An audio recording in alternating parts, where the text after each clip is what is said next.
Herkese merhabalar, kanalıma hoş geldiniz. Ben Tuğba. Bugünkü videomda sizlere bu sevimli oyun arkadaşlarının yapılışını anlattım. Umarım yine keyifli bir video olmuştur sizin için. Malzemelerimiz çok az.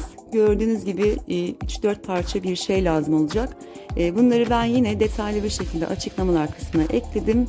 Rahatlıkla tuhafiye ve kumaşçılardan temin edebilirsiniz. İyi seyirler diliyorum.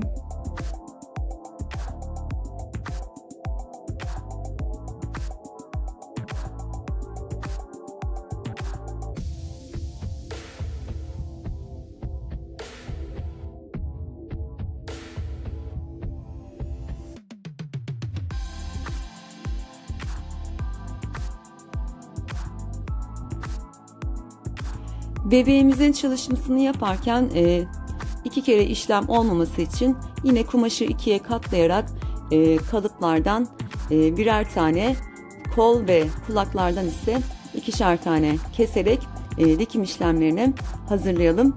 Bu kumaş tersi düzü olmayan bir kumaştır. O yüzden herhangi bir tarafından ikiye katlamanız yeterli gelecektir.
Kesim ve dikim işlemlerinden sonra yine doldurma işlemini yapıyoruz. Doldurma işlemini her zamanki gibi sıkı ve tok dolduralım ki çocuğunuz oynadığında bebekte bozulma olmasın.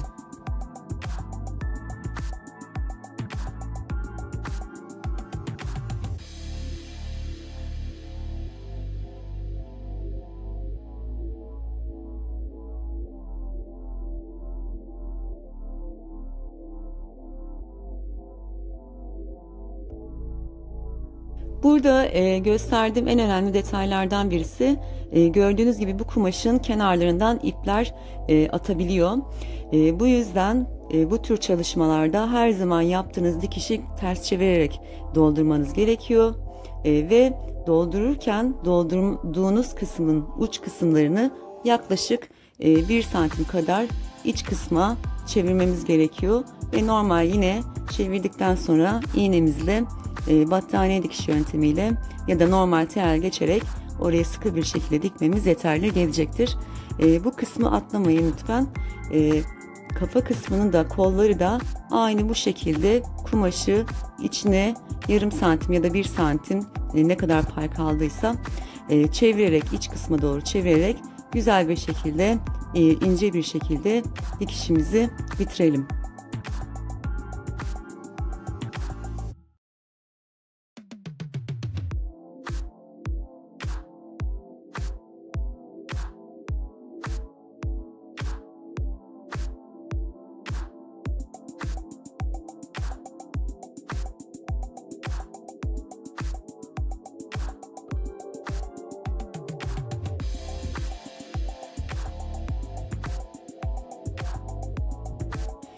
Yine kulakları da aynı şekilde boşluk bıraktığımız kısımdan içe doğru 1-1,5 santim, artık ne kadar katlamak istiyorsanız, çok fazla tabii katlamayın ama 1-1,5 santim katlamanız yeterli gelecektir. Elinizle de iç kısmından güzelce düzelttikten sonra kulağımızı ikiye katlayıp iğnemizle oradan bir başlangıç yapacağız arkadaşlar. Daha sonra bu kulağı kafanın her iki tarafına, her iki kulağa da dikeceğiz. Bu dikme işleminde en çok dikkat etmeniz gereken nokta ise Dikişlerinizi sık aralıklarla, küçük ve sık aralıklarla yapıyoruz ve her defasında ipimizi güzelce çektiriyoruz ki oraya sıkı bir şekilde dikilmiş olsun.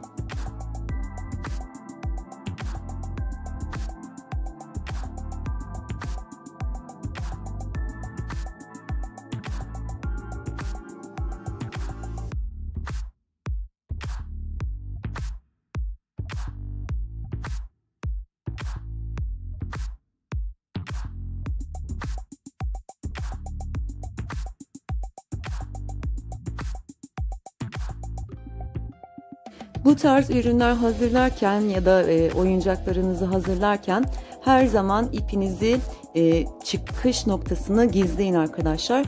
Burada gördüğünüz gibi ben ipin çıkış noktasını kulağın alt kısmına yaptım ve oraya güzelce düğümledikten sonra yine iğneyi kafa arkasından sokarak çıkarmış oldum. Böylece kötü bir görüntü olmuyor. Hem çıkış noktayı saklamış olduk hem de ipimizin görüntüsünü ortadan kaybetmiş oluyoruz.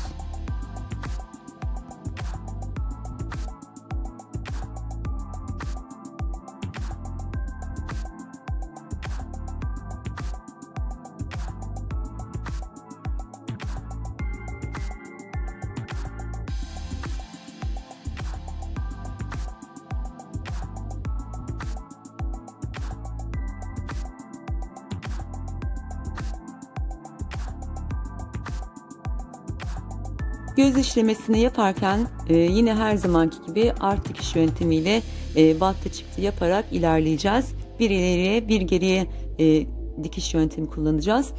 Burada yine ipimizin giriş noktasını kulak arkasından saklayarak giriyoruz. Gözümüzü işledikten sonra, birinci gözümüzü işledikten sonra buruna geçeceğiz.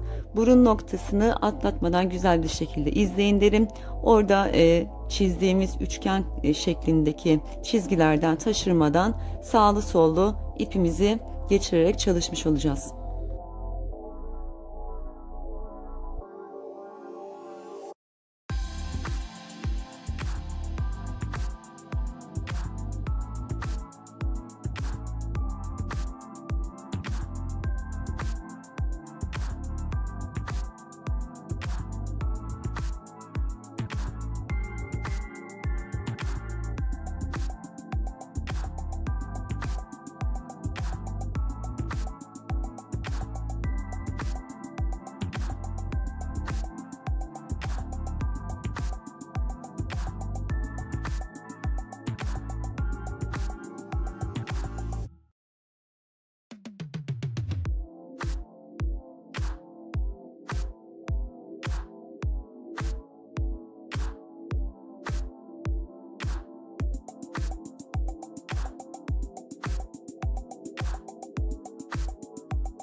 Elbisemizi çalışmak için evinizde herhangi bir kumaş da kullanabilirsiniz. Ben bu işle uğraştığım için birçok kumaş var elimde ve ben bunu kullanmak istedim. Gayet de tatlı oldu. Yaklaşık 17-18 santim eninde, 55-60 santim uzunluğunda bir kumaş ve bunu ters kısmından ikiye katlayarak ilk önce en kısmını, daha sonra etek ve yaka kısmını ince bir şekilde dikmemiz lazım. Biliyorsunuz poplin kumaşlardan ip atıyor. Kullandıkça dağılacak ve bozulacaktır. Bu yüzden ilk önce o dikişlerimizi yapalım. Yine dediğim gibi bunu makinede değil elinizde de battı çıktı yaparak tel bir şekilde geçip hazırlayabilirsiniz.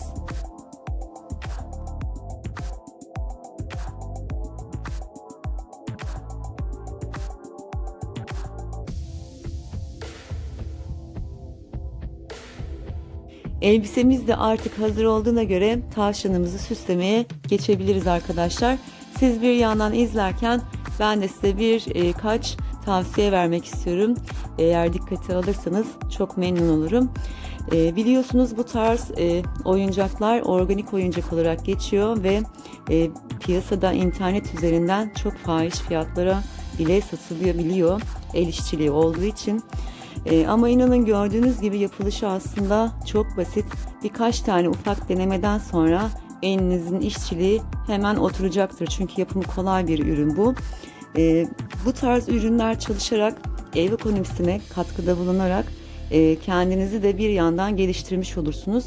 Biliyorsunuz benim kanalımda yaptığım ürünlerin hepsi, hemen hemen hepsi yapıp satarak para kazanabileceğiniz ürünler. İlk önce bu tavşan gibi oyuncaklardan başlayıp, yani yapılışı daha kolay, elinizin hemen yatkınlaşabileceği ürünler yaparak başlangıç yapıp diğer ürünlerden de yapıp satarak para kazanabilirsiniz. Ben hala Instagram'da bu ürünleri yaparak para kazanıyorum. Siz de bunu yapabilirsiniz. Neden olmasın? Bunları da sizlere nacizane bir tavsiye olarak söylemek istedim.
Gördüğünüz gibi yaptığımız her dikiş işleminden sonra ipimizi bebeğin arka kısmına bir yere gizliyoruz.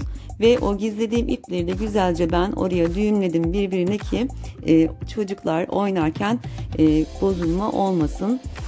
Yine ben burada kafasına, boynuna koyduğum pamuklu şeritten küçük bir papyon yapmak istedim.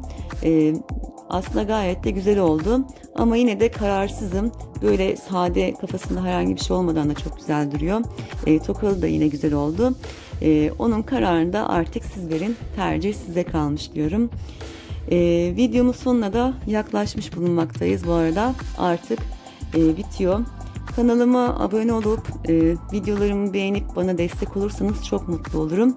Çünkü bu videoları çekerken sizlerin desteğiyle birlikte çekiyorum. Devamının da gelmesini istiyorsanız desteklerinizi benden esirgemeyin diyorum. Bir dahaki videomda görüşmek üzere. Umarım beğenmişsinizdir. Hoşça kalın.